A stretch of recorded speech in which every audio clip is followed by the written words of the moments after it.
It was just another sunlit morning in the small town of Maple Ridge. The streets bustled with weekend farmers markets, kids running around with popsicles and old-timers catching up over coffee at the local diner. Everyone knew everyone, and life, for the most part, was predictable. Until that moment. Out of nowhere, a sharp, relentless bark shattered the calm. It wasn't just any bark. It was a warning, urgent and raw, like a fire alarm going off in the middle of the night. People turned their heads. There, in front of the town hall, stood Officer Sarah Miller, the town's golden girl, 32, sharp as a tack, always professional in her crisp uniform. By her side, Rex, her loyal canine partner, a German shepherd known for his discipline and sharp instincts. But today, Rex wasn't acting like the calm, steady dog everyone admired. He was lunging at Sarah. Not at a criminal, not at a stranger, but at Sarah herself. His teeth bared, ears pinned back, his eyes locked onto her as if she were the threat. People gasped. Some froze. Others reached for their phones. Sarah's face twisted in shock. She tried to pull Rex back, but he wouldn't stop. His bark cut through the air like a siren, and then in a split second, everything changed. Sarah stumbled, backward, knocking over a table of fresh strawberries, her badge glinting in the sun as she struggled to hold onto the leash. The stall vendor yelled, kids started crying, and the air thickened with tension. What was going on? Why was Rex, the best-trained canine in the county, turning on his own handler? But the bigger question hung in the air like a storm cloud. No one could explain. What was Sarah hiding? Sarah tried to steady her breath, heart racing like a runaway train. She crouched, giving firm commands in a low voice, the same ones she'd practiced 1,000 times. Rex, heel. Rex, stand down. But the dog wouldn't budge. His nose flared, locked onto something on her, the uniform, the badge, or maybe something deeper. Her colleagues, officers from the precinct, rushed over. Sarah, what's going on? Officer Martinez asked, eyes darting between her and Rex. I don't know, she stammered, voice cracking. She felt everyone's gaze burning into her. The people she protected, the community she loved, they were watching her like she was a stranger, and that's when it hit her. Rex had never barked like this, not even at suspects on the run. His barks were like an alarm clock for danger, and she couldn't shake the feeling that he was trying to tell her something. Sarah forced a tight smile. Must be a glitch, he's probably just tired. But deep down, she knew that was a lie. That afternoon, the whispers started. In the diner, at the gas station, at the Little League field, everyone had a theory. Maybe Sarah had been hiding something. Maybe Rex picked up on it. Maybe, just maybe, the town's perfect cop wasn't so perfect after all. As the tension swirled, the captain called Sarah into his office. Take the afternoon off. Get Rex checked out. And, Sarah, are you sure there's nothing you want to tell us? She shook her head, but her hands, folded tightly in her lap, told a different story. Later that day, Sarah sat on the front porch of her small, white house at the edge of town, staring at the leash in her hands. Rex sat beside her, calm now, as if nothing had happened. His tail wagged softly, eyes gentle, but the memory of his barks echoed in her mind like a bad dream. She reached down, running her fingers through his fur. Rex, what are you trying to tell me? The sun dipped lower, casting long shadows across the quiet street. A car rolled by, kids' laughter floated from a backyard. It was the kind of night that made you feel safe, or at least it used to. If you're enjoying this story, don't forget to subscribe to the Heroes for Animals channel, where we bring you the most incredible, true stories of animals that have changed lives forever. As Sarah sat there, she couldn't shake the feeling that something was wrong, not just with Rex, but with her own life. She thought back to the last few months, the anonymous calls that stopped as soon as she picked up, the weird static on the radio during patrols. The file she'd been told not to open at the precinct.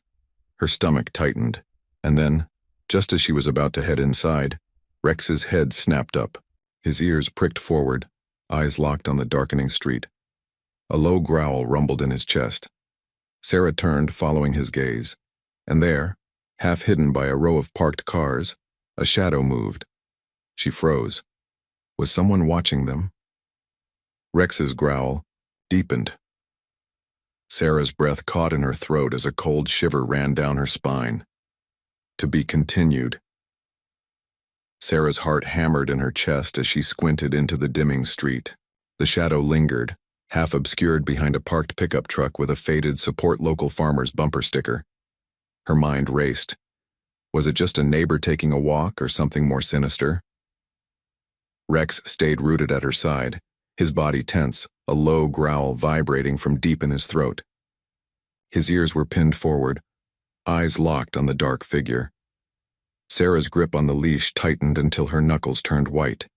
Then, as if sensing her gaze, the figure slipped back into the darkness, swallowed by the quiet of the night. Sarah stood frozen for a long moment, every nerve on edge. The warm hum of crickets and distant porch lights suddenly felt like a thin veil over something much colder, something watching. With a deep breath, she forced herself to shake it off. Maybe it was nothing. Maybe she was just rattled after the scene at the farmer's market. She glanced down at Rex, who was still watching the spot where the shadow had been, his tail low and stiff. "Let's go inside, buddy," she whispered, trying to convince herself as much as him. Inside, the house felt too quiet. The usual comfort of her small space, family photos on the mantel, the faint scent of vanilla from an old candle, didn't settle her nerves like it usually did. She filled Rex's bowl and sank into the couch, staring at the dark window. Her mind replaying the afternoon on loop, the way Rex had lunged at her, the way people had stared, whispering behind their hands, the way her captain had looked at her, like he knew something she didn't. And that note. "Are you sure you know who you really are?" It had been folded and slipped under her windshield wiper, almost like a joke, but it felt like anything but. The next morning, Sarah walked into the precinct, determined to shake off the tension. The station bustled like usual, phones ringing, keyboards clacking, the scent of burnt coffee lingering in the air. But when she walked past the squad room, she felt it. A slight hush, the weight of eyes on her back. Martinez gave her a quick nod, but it was tight, like he wasn't sure if he should say hello. At her desk, she sat down and tried to focus on paperwork, but her mind kept drifting. Her phone buzzed. A message from an unknown number. "Stop asking questions. Let it go." Her stomach twisted. She looked around, but no one seemed to notice. She locked the screen, her hands clammy. Later that afternoon, the captain called her into his office. His face was tight, jaw clenched, like he was trying to hold back something. "Sarah, we've had a complaint," he said, voice low. "A complaint?" she repeated, frowning. He nodded. "Someone from the community. They said your dog Rex is unstable." "Unstable?" Sarah almost laughed, but it came out hollow. "He's the most disciplined canine on the force. He saved lives." "I know," Harris interrupted, voice sharp. "But you need to get him evaluated. Full behavioral review. And Sarah..." He hesitated, glancing at a file on his desk. "You should think about taking some personal leave. Just until things settle down." Sarah's pulse spiked. "Captain, is there something I should know?" His eyes flickered, but he shook his head. "Just take care of yourself, all right?" She left the office feeling like the ground had shifted under her feet. That night, Sarah couldn't sleep. She sat up in bed, listening to the sounds of the night, the creak of the old house, the wind rustling the trees outside. Rex lay at the foot of the bed, breathing steady, but his ears would twitch every now and then, like he was waiting for something. At 2:17 a.m., her phone buzzed again. A new message. "Check the box under your bed." Her breath caught. She reached down, heart pounding, and there it was. A small black box she didn't recognize wedged under the frame. Hands trembling, she opened it. Inside, a USB drive and a note. "Not everything is what it seems. Watch this." She plugged it into her laptop, the screen flickering to life. It was a video, grainy security footage. The timestamp showed it was from 2 weeks ago. The camera angle was from inside a government building, maybe the station, but it was hard to tell. There was a woman in uniform, her uniform, standing next to a man she couldn't see clearly. They were talking, but no sound. Then the woman, her, took something from the man, slipped it into her pocket and walked away. Her blood ran cold. It couldn't be her. She had no memory of this, no recollection at all. She paused the video, zoomed, and stared at the frozen frame. It was her face, her badge, her uniform. But she had no memory of that night. Rex stirred, sitting up, ears alert. His eyes locked on her as if he sensed her shock, her fear. "Rex," she whispered, voice breaking. "What's happening to me?" He let out a soft whine, then barked once, sharp, precise, like he was trying to answer. Sarah slumped back in her chair, the room spinning. Someone was watching her. Someone had set her up. And the worst part? She didn't know who she could trust anymore. The next day, Sarah walked into the station with a quiet resolve. She wasn't going to roll over and let this destroy her. She opened her locker, and there, tucked inside her uniform pocket, was another note. "Last chance. Walk away or you'll lose everything." Her hands shook as she crumpled it.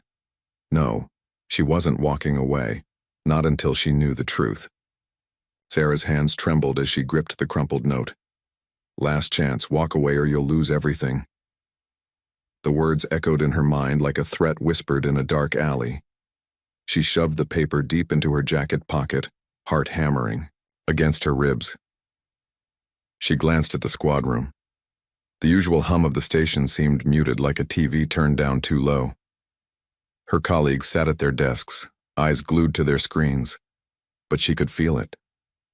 The weight of glances, the half-stifled whispers, the tension hanging in the air like a storm cloud. And there was Rex, sitting by her side, posture alert, eyes sharp as a blade. His tail gave a slight thump against the floor, but his gaze never wavered. He was watching her, just as he had been since the incident at the farmer's market. Sarah took a shaky breath and walked to her locker, keeping her movements slow, deliberate, as if she wasn't burning inside. She opened it, staring at the neatly folded uniform, the standard issue gear, everything that was supposed to make her feel safe, like she belonged. But now it felt like a costume. She grabbed her jacket, her badge glinting in the harsh fluorescent light. As she turned, she caught sight of Officer Martinez at the coffee machine, his back stiff, shoulders hunched. "Hey, Martinez," she called softly. He flinched like she'd caught him off guard, then forced a smile. "Hey, Miller. You good?" She hesitated. "Yeah, just a weird week, huh?" "Yeah," he echoed, voice flat. But the way his eyes darted away told her everything she needed to know. They were all pulling away. That afternoon, Sarah sat alone in her cruiser. The windows rolled down, the spring breeze brushing against her skin. The town of Maple Ridge bustled like any other day. Families at the park, kids biking past with backpacks swinging, the faint scent of barbecue in the air. But for Sarah, it all felt distant, like she was watching it through a pane of glass. Her phone buzzed. Another message. Tonight, 10 p.m., behind the old mill. No signature, no name. Just those words. She exhaled sharply. The old mill had been abandoned for years. An eerie, crumbling building on the edge of town. The kind of place kids dared each other to sneak into on Halloween. Rex let out a soft whine from the back seat, shifting on his paws like he could sense her unease. Sarah reached back and scratched behind his ears. "I know, buddy," she murmured. "We'll figure this out." That evening, the air felt heavier, thicker, as if the whole town was holding its breath. Sarah parked a few blocks from the old mill, the gravel crunching under her tires. The sun had dipped below the horizon, casting long shadows across the overgrown field surrounding the building. She checked her watch. 9:54 p.m. Rex sat in the passenger seat this time, his head low but eyes sharp, nostrils flaring as if he was reading the night air. Sarah checked her sidearm, then took a deep breath and stepped out of the cruiser. the sound of her boots crunching. The gravel echoed in the stillness. The mill loomed in the darkness, its broken windows like empty eyes staring back at her. She approached cautiously, flashlight in one hand, Rex's leash in the other. Rex moved like a shadow, his body tense, low to the ground, ears twitching with every sound. At 10 Miraos on the dot, a figure stepped out from behind a stack of rusted barrels. It was Tom, the tech guy from the station. Sarah froze. "Tom?" she called, voice low, tight. "What the hell is going on?" Tom looked nervous, sweat beading on his forehead despite the cool air. His eyes darted around like they expected someone else to appear at any moment. "You weren't supposed to come," he muttered. "Then why did you text me?" Sarah asked, her pulse spiking. "I didn't," he whispered, voice cracking. "Sarah, you don't understand. You're in the middle of something big." "Big? What are you talking about?" Tom glanced over his shoulder as if checking for unseen eyes. "Remember that night 3 months ago? The warehouse fire?" Sarah frowned. "Of course, I was on patrol." Tom shook his head frantically. "No, Sarah. You were in the warehouse. There's footage. I found it. That's why they're after you." Sarah's stomach dropped. "I don't remember being there," she whispered. "Exactly," Tom hissed. "They erased it. You think this is about a dog barking at you?" Rex knows. He's been trained to pick up on anomalies. "Anomalies," she repeated, heart racing. Tom opened his backpack, pulling out a flash drive. His hand shook so badly he nearly dropped it. "You need to see this. Take it." Before he could finish, a sharp crack split the air. A gunshot. Tom's body jerked, a bloom of red spreading across his chest. "Tom!" Sarah screamed, diving for cover behind a rusted beam. Rex barked, a furious wild sound that echoed through the mill. Another shot rang out, sparking against the metal inches from Sarah's head. She reached for Tom, but his eyes were wide, glassy. The flash drive lay in the dirt beside him, smeared with blood. Rex lunged forward, teeth bared, scanning the shadows for the shooter. Sarah scooped up the flash drive, heart thudding so hard it felt like it might break her ribs. She gripped Rex's collar, backing away from the open space, pulling him toward the cover of the old walls. Her breath came in ragged gasps, ears ringing, mind racing. This wasn't just a misunderstanding. Someone was willing to kill to keep her quiet.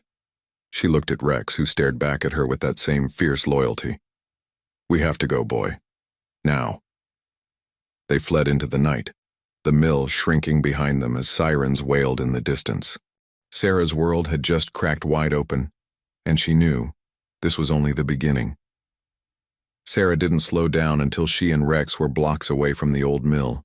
Her chest burned with every breath, and her legs felt like lead, but she couldn't stop.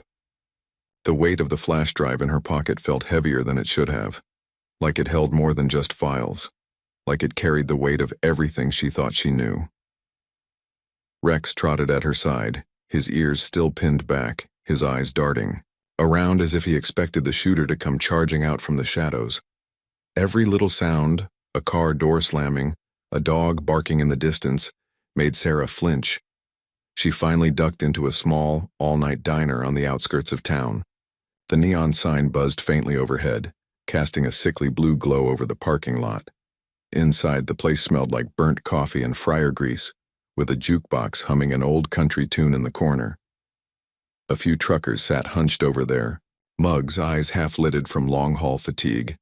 Sarah slid into a booth at the back, keeping her head low. Rex sat at her feet, close and alert. She pulled out the flash drive, her fingers trembling. What the hell had Tom gotten himself into? And more importantly, what had she gotten into? She popped open her laptop and plugged in the drive. The screen flickered, then a folder appeared. Sarah Miller Confidential. Her heart nearly stopped. Inside were video files labeled with dates, some recent, some from months ago. She clicked on the earliest one, dated February 14th. The footage was grainy, black and white security cam footage from the warehouse fire. And there she was. Sarah watched herself on screen, her body moving through the smoke-filled hallway. She was holding something, a small metal case, tightly in her arms, but she had no memory of that night. Her stomach twisted. She watched herself meet a man in a dark suit. He handed her a small envelope, then turned and vanished into the smoke. The next file was even worse. It showed her at the police station slipping into the evidence locker at 2:14 a.m. when she was supposedly home asleep. She saw herself pocket a flash drive, this very flash drive, and walk away like it was the most normal thing in the world. Sarah's hands shook as she hit pause. What the hell was happening? Had someone set her up? Or was there something even worse? Rex let out a low growl, snapping Sarah back to the present. A man in a hoodie had just walked into the diner, glancing around casually, but his eyes lingered too long on Sarah's booth. She closed the laptop quickly, shoving the flash drive into her pocket. Her pulse spiked. The man ordered a coffee, but he didn't sit. He stood by the counter, glancing over his shoulder every few seconds. Sarah knew that look. He wasn't here for coffee. Her phone buzzed. A new message, no number. Leave it alone, Sarah. Last warning. Her stomach dropped. She slid out of the booth, keeping one hand on Rex's collar. She moved toward the back exit, the one near the kitchen.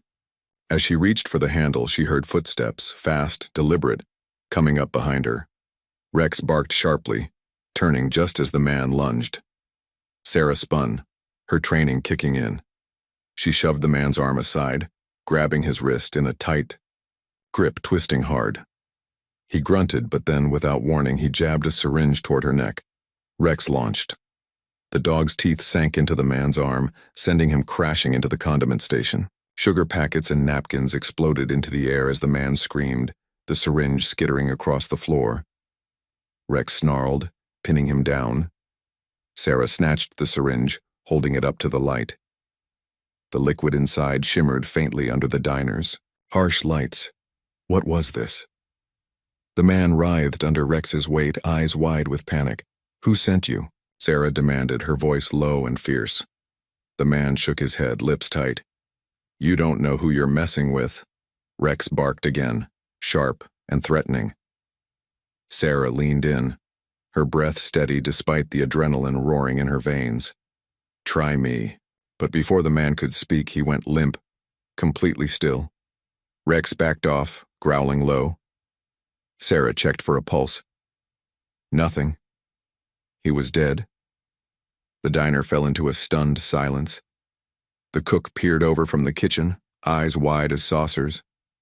Sarah grabbed the syringe and bolted for the door, Rex close at her heels. Once outside, she gasped for air, her hands shaking. She looked down at the syringe.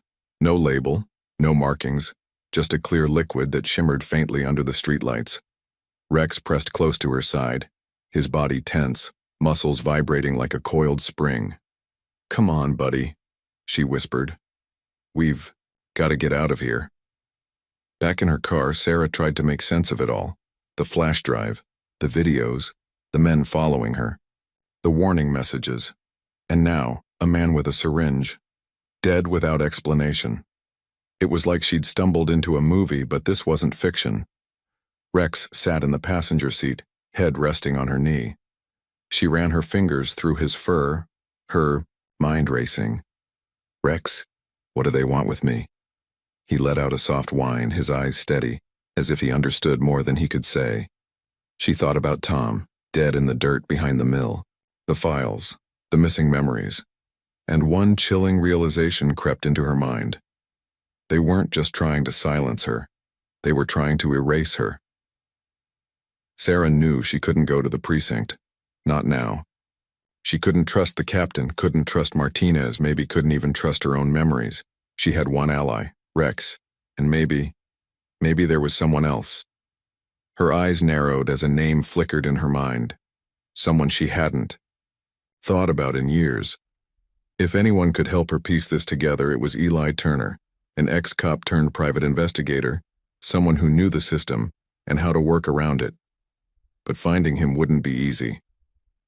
She started the car, glancing down at Rex. You ready for a road trip, buddy? Rex wagged his tail once, but his eyes were sharp, watchful, ready. Sarah put the car in gear, her hand steady on the wheel, determination hardening in her chest. They were coming for her, but she wasn't going down without a fight. The highway stretched out ahead of them, dark and endless, with only the faint glow of passing headlights breaking the monotony. Sarah gripped the wheel tightly, her knuckles pale, eyes fixed on the road. Every muscle in her body was tense, every sense on high alert. Rex lay in the passenger seat, his head resting on her thigh, but his ears twitched at every sound. He was tired, but like Sarah, he knew they couldn't let their guard down. The road. Signs zipped by. Route 47, exit 13, and Sarah glanced at the GPS on her phone. They were 2 hours out from Asheville, where Eli Turner lived these days, tucked away in a cabin deep in the mountains. Eli, just thinking his name stirred up a mix of emotions. They'd worked a few cases together back in the day, back before Eli had walked away from the badge. He was smart, resourceful, and didn't trust the system any more than she did right now.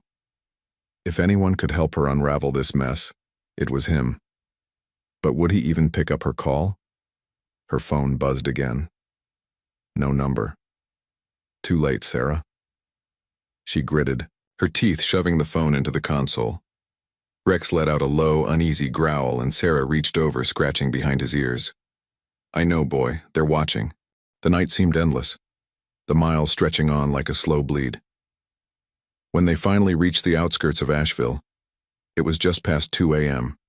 The town was quiet, the streets dark, except for a lone street lamp flickering near a gas station. Sarah followed the winding roads into the hills, the GPS signal cutting in and out.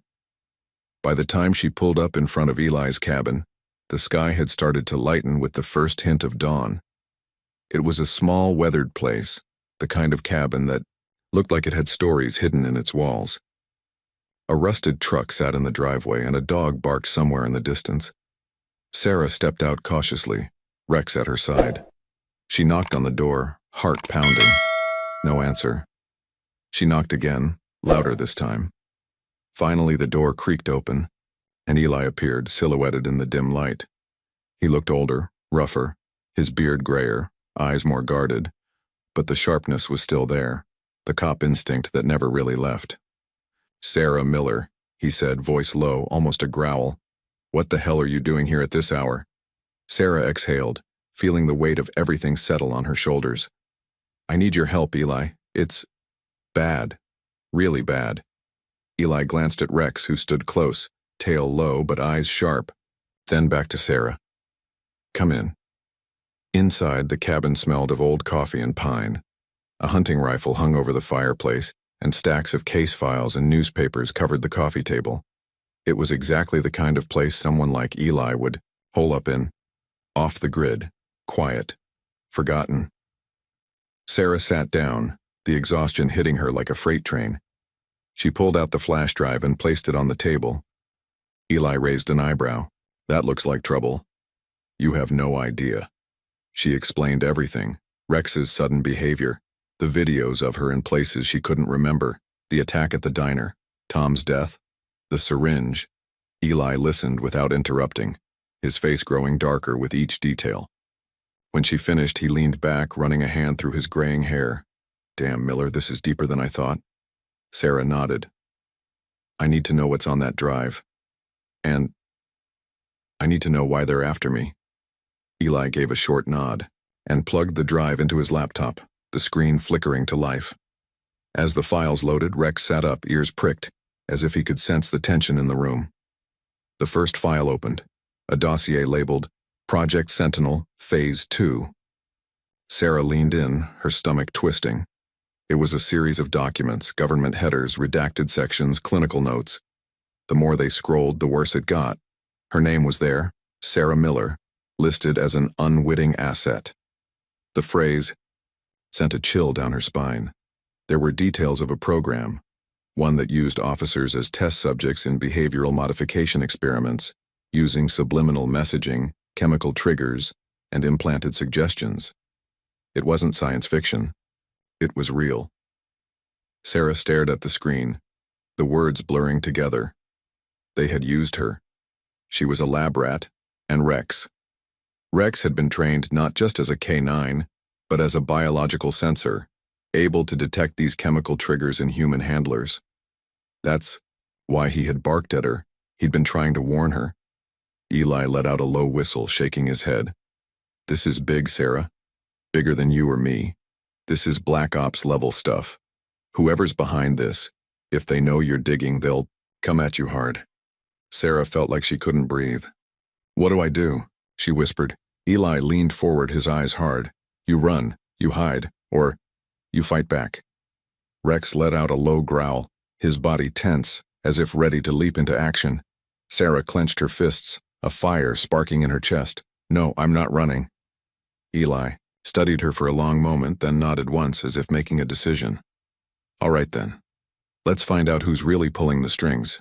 Sarah exhaled, a sense of purpose settling over her like armor. They weren't just going to survive this. They were going to bring it down. The sun was just beginning to rise, casting a pale golden hue across the cabin porch as Sarah, Eli, and Rex sat in a tense, uneasy silence. The air smelled of pine, coffee, and damp earth, and for a brief moment, Sarah let herself believe they were safe. But the files on Eli's laptop had shattered that illusion. Sarah scrolled through the last document on the drive, her hands shaking. It was a list, names, badge numbers, dates, and at the top in bold, Project Sentinel, approved targets. Her name was there. So was Tom's. And so was Captain Harris. Sarah's stomach twisted into knots. The man who had mentored her, who'd patted her on the back after her first big arrest, who had told her to take a break when Rex barked at her, he had been in on it the whole time. I can't believe this, she whispered, the weight of betrayal heavy in her chest. Eli leaned back in his chair, arms crossed, his gaze steady. Believe it. I've seen it before. Government programs, black ops, using good people like pawns. It's all about control, Sarah. Rex let out a soft whine, resting his head on her knee as if he could sense the storm brewing in her heart. Sarah exhaled slowly, her mind racing. So what now? Do we go to the FBI? The news?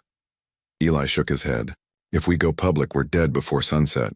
These people don't play by the rules, they erase problems. Sarah swallowed hard. She looked down at Rex, his unwavering eyes, the loyalty in his posture, the way he had risked everything to protect her. He had known.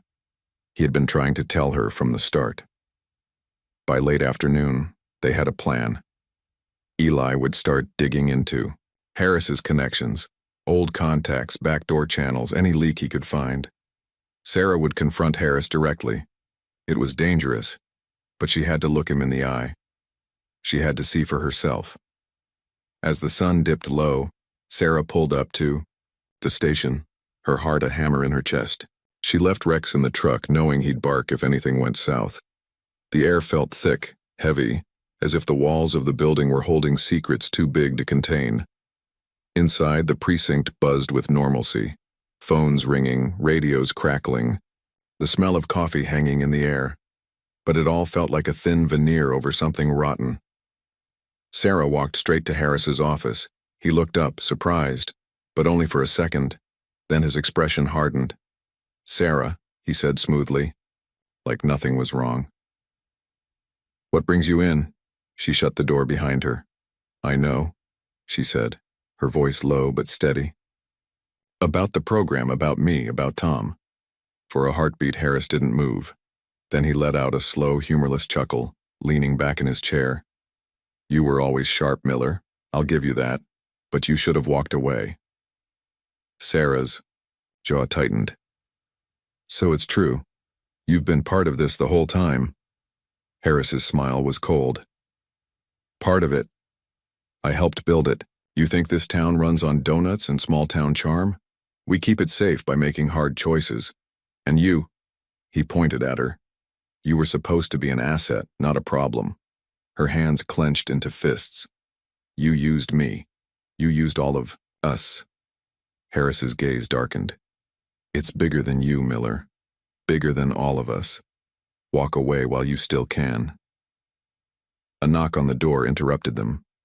Martinez stepped in, his face pale, eyes darting between them.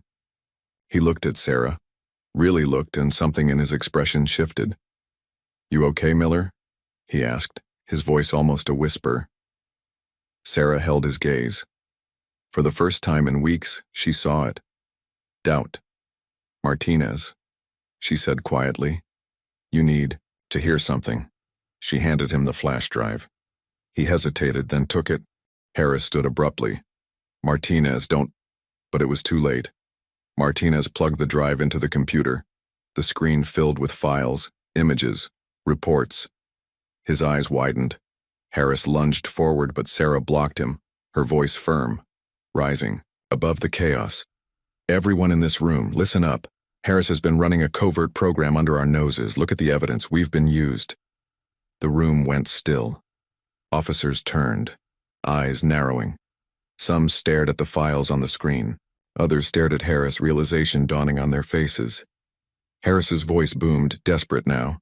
"Shut it down, that's an order." But the tide had turned. Sarah backed toward the door, her voice steady. "I'm taking this to the feds, and if any of you want to come forward, now's the time." Martinez nodded, stepping in beside her. Others looked torn, but Sarah saw the shift, the crumbling of Harris's grip. Outside, the sun was setting, casting a warm orange glow across the parking lot. Sarah opened the truck door, and Rex leaped out, tail wagging, tongue lolling. She knelt and hugged him tight, tears pricking at her eyes. "You did it, boy. You saved me." Rex licked her face, and for the first time in weeks, she let herself breathe. Eli pulled up in his old pickup, rolling down the window. "So, what's next?" Sarah wiped her eyes, a slow smile spreading across her face. "We expose them.